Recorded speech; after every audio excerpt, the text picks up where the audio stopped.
Hello student, क्या हालचाल सबके। आज के इस लेक्चर में हम लोग ये सीखेंगे कि कैसे किसी फ्रैक्शनल डेसिमल नंबर को बाइनरी नंबर में कन्वर्ट किया जाता है। इससे पहले हम लोगों ने बाइनरी नंबर को डेसिमल नंबर में करना और बाइनरी फ्रैक्शनल बाइनरी को डेसिमल नंबर में करना और डेसिमल टू बाइनरी कन्वर्जन सीखा हुआ है।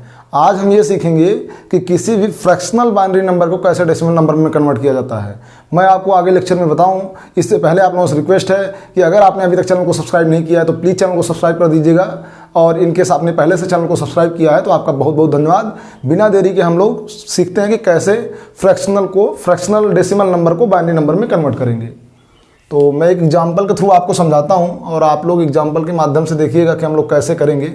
मान लीजिए आपके पास कोई भी एक नंबर है, कोई भी फ्रैक्शनल नंबर ले सकते हैं, जैसे 0.625 है।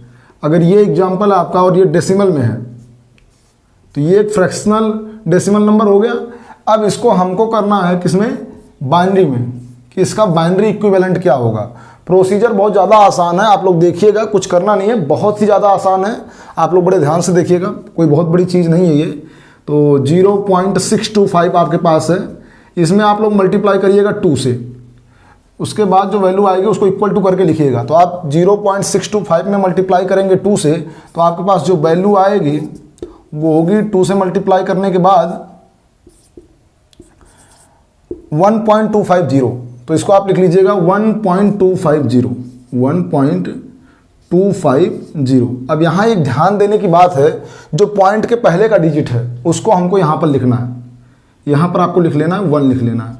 अब इसमें देखिएगा आप, ये इधर वाला फ्रैक्शनल पार्ट जो 1.250 है, 1 पॉइंट के बाद 0.250 को हमको नहीं लिखना है। हमको बाइनरी पॉइंट, ये जो डेसिमल पॉइंट है उसके इधर की जो संख्या है, जैसे कि 1 है तो 1 को हमको यहाँ लिख लेना है। उसके बाद जो ये 0.250 मिल रहा है इसको हमको यहाँ लिखना है नीचे, तो हम इसको लिखेंगे 0.250। मतलब कि जो ये 1 था उसको हमने यहाँ लिखना है, और पॉइंट के जो बाद की वैल्यू है उसको हमको फिर से नीचे लिख करके उसमें 2 से मल्टीप्लाई करना है। बहुत आसान प्रोसीजर है। अब इसमें जब आप 2 से मल्टीप्लाई करेंगे तो जो वैल्यू आएगी वो होगी वैल्यू 0.500, क्योंकि आप जब भी 0.250 में 2 से मल्टीप्लाई करेंगे तो जो वैल्यू आपके पास आएगी वो होगी 0.500। तो मैंने यहाँ पर 0.500 लिख लिया है। अब पॉइंट के पहले यहाँ कुछ भी नहीं है तो इसलिए हमको इसको क्या करना है, 0 लिख लेना है। अब फिर से पॉइंट के बाद की जो वैल्यू है, जैसे कि 0.500, उसको हमको यहाँ नीचे लिखना है 0.500। आप यहाँ 0 लिख सकते हैं, पॉइंट अगर केवल 0 नहीं लिखते हैं, केवल पॉइंट लिखते हैं तब भी कोई प्रॉब्लम नहीं है। आप यहाँ पर 2 से मल्टीप्लाई करिएगा इसमें, तो जो वैल्यू आएगी होगी 1.000। अब आप देखेंगे कि इधर कुछ भी नहीं है, पॉइंट के बाद सब 0 है, लेकिन पॉइंट के पहले 1 है, तो आपको ये 1 यहाँ पर लिखना है। तो किसी भी फ्रैक्शनल डेसिमल नंबर को बाइनरी नंबर में कन्वर्ट करने के लिए हमको उस नंबर में सक्सेसिवली जब तक हम 2 से गुणा करते हैं, जब तक कि उसमें पॉइंट के बाद 0 ना आ जाए। इनकेस आपके पास कोई ऐसा नंबर आ जाता है जब आप 2 से मल्टीप्लाई ऐसे करते जाते हैं और कभी भी यहाँ पर 0 नहीं आता, मतलब 0 करके नहीं आता, पॉइंट के बाद अगर आपका कभी भी 0 नहीं आ रहा है, मतलब वो फ्रैक्शनल नंबर पूरी तरीके से 1 में कन्वर्ट नहीं हो रहा है। जैसे हमने 0.625 को 2 से तब तक मल्टीप्लाई किया, इधर देखिए, जब तक कि इधर का पॉइंट के आगे का पार्ट 0 नहीं हो गया, मतलब कि यहाँ 1 ना आ जाए, तब तक हमने मल्टीप्लाई किया है। लेकिन इनकेस अगर ऐसा कभी नहीं होता है कि यहाँ पर आपका इधर 0 ना आए और यहाँ मतलब टोटल वैल्यू यहाँ 1 ना हो और इधर 0 ना हो, तो आप 3 से 4 बार करके छोड़ दीजिएगा।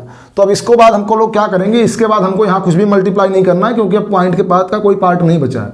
इसको हमको ऊपर से नीचे की तरफ लिखना है, ऊपर से नीचे की तरफ। तो जब हम अपना आंसर लिखेंगे उसको लिखेंगे 0. यहाँ देखिएगा 0.625, जो कि ये डेसिमल में है। अब इसका बाइनरी इक्विवेलेंट आपका हो जाएगा 0.101। ये आपका बाइनरी इक्विवेलेंट हो गया। तो बहुत ही आसान प्रोसीजर है, हमको तब तक 2 से मल्टीप्लाई करना है जब तक कि 1.00 ना आ जाए। इनकेस अगर नहीं आता है, ऐसे भी नंबर्स होते हैं जिसमें हम ऐसे 2 से मल्टीप्लाई करते जाते हैं और 1.00 नहीं आता है, तो हम 3 से 4 बार करके छोड़ देंगे, वो सफिशियंट है। तो आप लोग इसको नोट कर सकते हैं आप लोग चाहें तो। और मैं एक और दूसरा एग्जाम्पल ले लेता हूँ, फिर आपको समझाता हूँ। जैसे कि एक दूसरा एग्जाम्पल ले लेते हैं।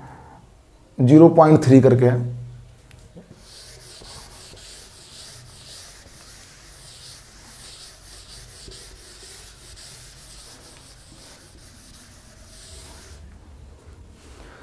अब जो मैं बता रहा था आपको कि आप कब तक मल्टीप्लाई करना सफिशियंट है कि 3 से 4 बार आप मल्टीप्लाई करेंगे। जैसे इसमें आप लोग करेंगे क्या आएगा, 0.3 में करेंगे तो 0.6 आ जाएगा, फिर 0.6 में इधर आपका क्या बच जाएगा 0, फिर आप क्योंकि यहाँ पर 0 है इसलिए यहाँ 0 लिखेंगे।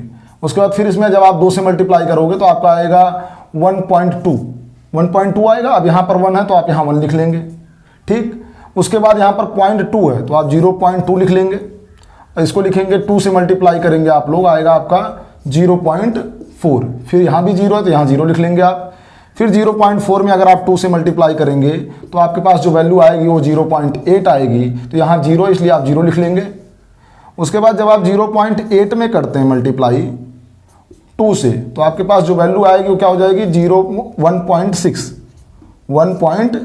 जब आप 0.8 में 2 से मल्टीप्लाई करेंगे तो आपके पास आएगा 1.6।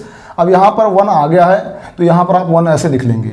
आप देखेंगे कि अगर मैं 0.6 में यहाँ दोबारा मल्टीप्लाई करता हूँ, जैसे कि 0.6 में यहाँ 0.6 है, अगर इसमें 2 से दोबारा मल्टीप्लाई करता हूँ तो आप देखेंगे यही चीज़ हमने यहाँ पर की है, तो ये एक लूप बन जाएगा। हम ऐसे बार बार करते रहेंगे, कभी भी हमको 1.00 नहीं मिलेगा। जैसे कि यहाँ पर 0.6 है तो यहाँ पर भी 0.6 आ गया, तो अब ऐसे ही चलता रहेगा और कभी भी 1.0 वैल्यू नहीं आएगी। मतलब पॉइंट के आगे कभी भी 0 नहीं होएगा, पॉइंट के आगे हमेशा कुछ ना कुछ डिजिट रहेगी। जैसे यहाँ 0.2 है, 0.4 है, 0.8 है, 0.6 है, इसी तरह पॉइंट के आगे हमको वैल्यू मिलती रहेगी, कभी भी 1.0 नहीं मिलेगा। इसलिए हम इसको आगे नहीं करेंगे, इतनी बारी हम इसको करके छोड़ देंगे। और इसके बाद जो है इतना बार करने के बाद, जैसे हम जानते हैं कि इसके बाद ये एक लूप बन जाएगा और बार बार वही चीज़ चलती रहेगी। यहाँ भी 0.6 है और यहाँ भी 0.6 है, तो हम इसमें 5 बारी किए हैं, इतनी बारी करना सफिशियंट है। मैक्सिमम आप इतनी बारी करके छोड़ दीजिए। अगर लूप बन जाता है, मतलब अगर आपको बार बार वही चीज़ रिपीट करनी पड़ती है, यहाँ भी 0.6 यहाँ भी 0.6, तो हमको बार बार वही चीज़ रिपीट करनी है, इसलिए हम इसको यहीं करके छोड़ देंगे और इसको ऊपर से नीचे की तरफ लिख लेंगे इस तरीके से कि हम लोग क्या लिखेंगे, 0.3 को हमने कन्वर्ट किया है, 0.3 जो कि डेसिमल में था, इसको हमने कन्वर्ट करना है बाइनरी में। तो हमने कन्वर्ट किया तो हम देख रहे हैं यहाँ लूप बन रहा है, तो हम 5 बारी इतना सफिशियंट है, इतनी बारी आप मल्टीप्लाई करके छोड़ दीजिए 2 से और आप आंसर लिखिएगा 0.3 बेस 10 इज इक्वल टू 0.01001। ये आपका फाइनल आंसर हो जाएगा बेस 2। तो इस तरीके से आप 0.3 को डेसिमल वैल्यू में कन्वर्ट कर ले गए हैं। आप लोग ध्यान दीजिएगा, जब लूप बनेगा तो हमको 3 से 4 बार करके छोड़ देना है, क्योंकि हम उसको कभी भी 1.0 में कन्वर्ट नहीं कर पाएंगे। तो इसलिए यहाँ पर हम इसको रफ कर देते हैं। अब इसके बाद आप इसको नोट कर लीजिएगा वीडियो को पॉज करके। और अगर आप कोई दूसरा एग्जाम्पल लेते हैं, जैसे कि जिसमें डेसिमल के पहले का ही पार्ट हो और डेसिमल के बाद का ही पार्ट हो, मान लीजिए आपके पास कोई नंबर है 17.625, तो इसमें हम क्या करेंगे, सबसे पहले हम 17 को कन्वर्ट करके रख लेंगे। जैसे हमारे पास 17 है इधर वाला पार्ट और उसके बाद 0.625 है, तो आप लोग सब इसको जानते हैं कि जो 17 या 17 है, इसको हम लोग कैसे कन्वर्ट करते हैं डेसिमल में, यह आपको पहले से ही पता है। हम लोग 2 से सक्सेसिव डिवीजन करते हैं।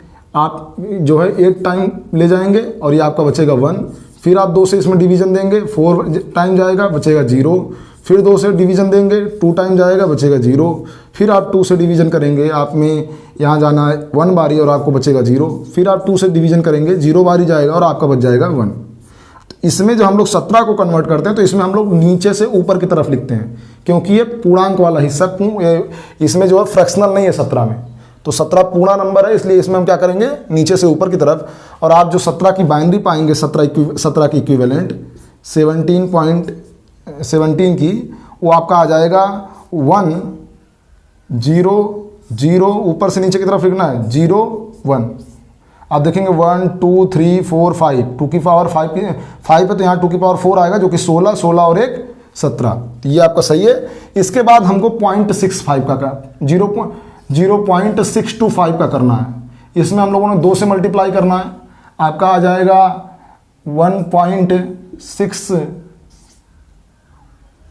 इसको लिखिएगा आप लोग 0.625 में 2 से मल्टीप्लाई कर लीजिएगा आप लोग, तो फिर लिखिएगा 0.625, इसमें आप मल्टीप्लाई करेंगे 2 से, 0 आएगा आपका, उसके बाद आपका आ जाएगा 5, उसके बाद आपका आ जाएगा 6, 2 आ जाएगा, फिर 0.1, तो आपका आएगा टोटल वैल्यू 125। तो आप लिखेंगे 0.125, फिर यहाँ पर 0.250 में आप कन्वर्ट कर मल्टीप्लाई करेंगे, आपकी जो वैल्यू आएगी वो आएगी 0.500। यहाँ 1 है तो इसलिए आप यहाँ 1 लिखेंगे, यहाँ 0 है तो इसलिए 0 लिख लेंगे।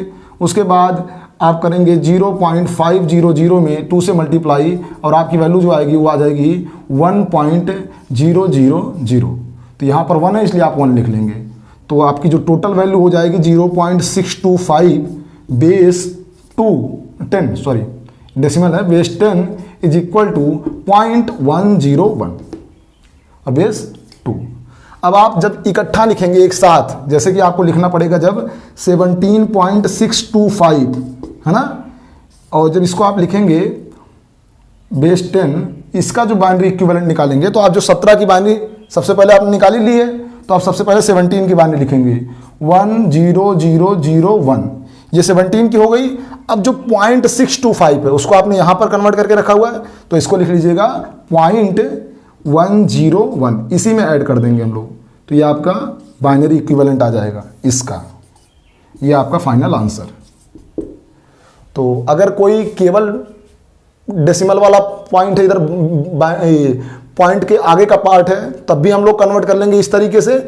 अगर जिसमें पॉइंट के पहले का भी पार्ट है, पॉइंट के बाद का भी पार्ट है, टोटल पार्ट है, तो आप पॉइंट के पहले का पहले कन्वर्ट कर लेंगे, फिर पॉइंट के बाद का कन्वर्ट कर लेंगे, दोनों को एक साथ ऐड करके लिख देंगे, तो आपका फाइनल आंसर आ जाएगा। तो आप लोग वीडियो को थोड़ा सा ध्यान से देखिएगा। इस वाले जो हमने 17.625 बताया, इसको ध्यान से देख लीजिएगा। पहले 17 का कन्वर्ट करना है, उसके बाद 0.625 का कन्वर्ट कर लेना इस तरीके से। 0.625 का यहाँ आ जाएगा इसको, और ये जो आपने 17 का कन्वर्ट करके रखा है, इसको आप एक साथ लिख लेंगे। 17 का आएगा 10001 पॉइंट इसलिए है क्योंकि इसमें पॉइंट है, उसके बाद 101 है।